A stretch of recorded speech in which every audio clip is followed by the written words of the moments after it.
দেশের আলেম ওলামাকে জেলখানায় বন্দী করে ফাঁসি দিয়েছে, দেশের আলেম ওলামাকে জেলখানায় বন্দী করে আজীবন জেলে রেখেছে। দেশের সুনামধন্য সুখ্যাতিপূর্ণ বক্তা জনাব দেলোয়ার হোসেন সাঈদ রাহিমাহুল্লাহ তার একজন, যাকে আজীবন জেলে থেকে দুনিয়া থেকে বিদায় নিতে হয়েছে। কেনা তাকে চিনে না, কেনা তাকে জানে না। স্বৈরাচারী শাসক নির্বিচারে কত মানুষকে হত্যা করেছে। এই দেশের নিরীহ নিরপরাধ ভবিষ্যতে জাতির জাতীয় সম্পদ শত শত শিক্ষিত ছেলেকে হত্যা করেছে। সম্মানিত দিনী ভাই বোন, আপনারা জানেন তাদের কথা।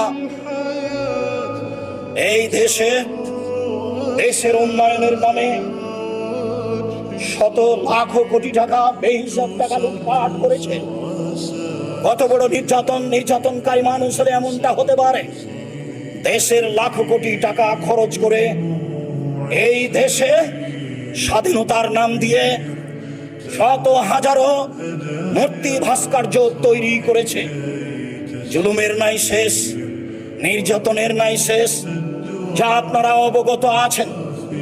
পৃথিবীর মানুষ জানে নির্বিচারে বহু মানুষকে হত্যা করেছে, ক্রস ফায়ারে বহু মানুষকে হত্যা করেছে, বহু মানুষকে গুম করে অন্যায়ভাবে ন্যাক্কারজনক, নোংরা, অশোভনীয়, ঘৃণিত পদ্ধতিতে হত্যা করেছে।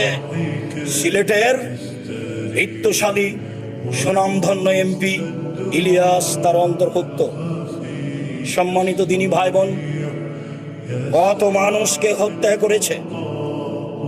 তোমার শক্তির কাছে আশ্রয় ভিক্ষা কামনা করে বলছি, তুমি সব কিছু করতে পারো। আমাদের যারা মারা গেছে তুমি তাদের কবরের শাস্তি মাফ করো। আমরা যারা অসুস্থ তুমি তাদের আরোগ্য দান করো। আমরা যারা বেঁচে আছি তুমি তাদেরকে তোমার রাসূলের পদ্ধতি অনুযায়ী চলার তৌফিক দান করো। তুমি আমাদের জন্য ন্যায়পরায়ণ শাসক দাও, তুমি করতে পারো। তুমি আমাদের দেশের নিরাপত্তা দাও, তুমি আমাদের দেশে শান্তি দাও। মানুষকে জুলুম অত্যাচার হতে, লুটতরাজ রাহাজানি হতে রক্ষা করো। তুমি সর্বশক্তিমান, তুমি সব কিছু করতে পারো। জুমার খুতবায় যা বললাম, তোমার কথা, তোমার রাসূলের কথা বললাম। আমরা সাধারণ মানুষ তোমার কাছে জোরালো দাবি রেখে যাচ্ছি, তুমি আমাদের এই দাবি দাওয়া কবুল করো। তোমার শক্তির নিকটে তোমাকে সর্বশক্তিমান মনে করে, তোমাকে অন্তর থেকে প্রাণপণে বিশ্বাস করে, তোমার